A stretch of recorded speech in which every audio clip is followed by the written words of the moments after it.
Olá, pessoal! Estamos aqui hoje mais uma vez para refletirmos juntos a nossa liturgia do dia, tá certo? E nesse sábado, né, as leituras falam pra gente, né, que Jesus come com os pecadores, vai ao encontro dos doentes e está ao lado dos marginalizados. Então, que Jesus nos incentive na prática do amor. Então, a primeira leitura está em Hebreus, capítulo 4, versículo 12 a 16. Hebreus, capítulo 4, versículo 12 a 16. Porque a palavra de Deus é viva e eficaz, e mais penetrante do que a espada alguma de dois gumes, e penetra até a divisão da alma e do espírito, e das juntas e medulas, e é apta para discernir os pensamentos e intenções do coração. E não há criatura alguma encoberta diante dele. Antes, todas as coisas estão nuas e patentes aos olhos daqueles com quem temos de tratar. Mas que temos um grande sumo sacerdote, Jesus, Filho de Deus, que penetrou nos céus, retenhamos firmemente a nossa confissão, porque não temos um sumo sacerdote que não possa compadecer-se das nossas fraquezas, porém um que, como nós, em tudo foi tentado, mas sem pecado. Cheguemos, pois, com confiança ao trono da graça, para que possamos alcançar misericórdia e achar graça, a fim de sermos ajudados em tempo oportuno. Então, essa primeira leitura fala pra gente, fala sobre a continuação, de que Cristo é superior a Moisés e é superior também aos sumos sacerdotes do antigo pacto. E aqui a carta aos Hebreus fala, aproximemo-nos, pois, com toda a confiança do trono da graça. Então, que nós possamos anunciar a todos que Cristo é o Filho de Deus, é o Messias que veio salvar a humanidade, que nós possamos sempre, cada vez mais nos aproximarmos dele. E agora, falando do Evangelho, hoje ele está em Marcos capítulo 2, versículo 13 a 17.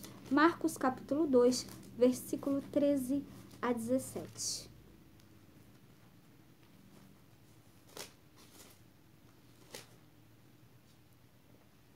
Naquele tempo, Jesus tornou a sair para o mar, e toda a multidão ia ter com ele, e ele os ensinava. E passando, viu Levi, filho de Alfeu, sentado na alfândega, e disse-lhe: Segue-me. E levantando-se, o seguiu.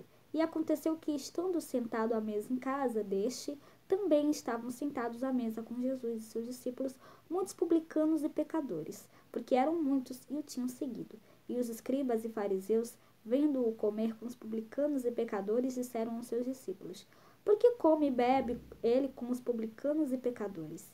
E Jesus, tendo ouvido isto, disse-lhes: Os sãos não necessitam de médico, mas sim os que estão doentes. Eu não vim chamar os justos, mas sim os pecadores. Então, Jesus viu Levi, cobrador de impostos, em Mateus capítulo 9, versículo 9 a 13. E seu nome é Mateus. Então, Levi, chamado por Jesus, pôs-se de pé, em sinal de prontidão, e o seguiu. Na casa de Levi, Jesus fazia a refeição com os pecadores e cobradores de impostos, considerados os maiores pecadores. Além de ser imagem do banquete festivo no reino de Deus, sentar-se à mesa significava estabelecer comunhão e intimidade. Jesus, sendo seguido, fazendo comunhão com pecadores, um escândalo para os fariseus, os separados. Jesus deseja salvar as pessoas de suas misérias, sejam as misérias materiais, sejam as de espírito, egoísmo, ambição, discórdia e presunção, de se pensar sem necessidade da cura e do perdão divino. Então, que nós recordemos que casa no Evangelho de Marcos é a igreja. Então, Jesus faz refeição na casa de pecadores e junto com pecadores, porque, como ele mesmo disse aqui no fim do Evangelho,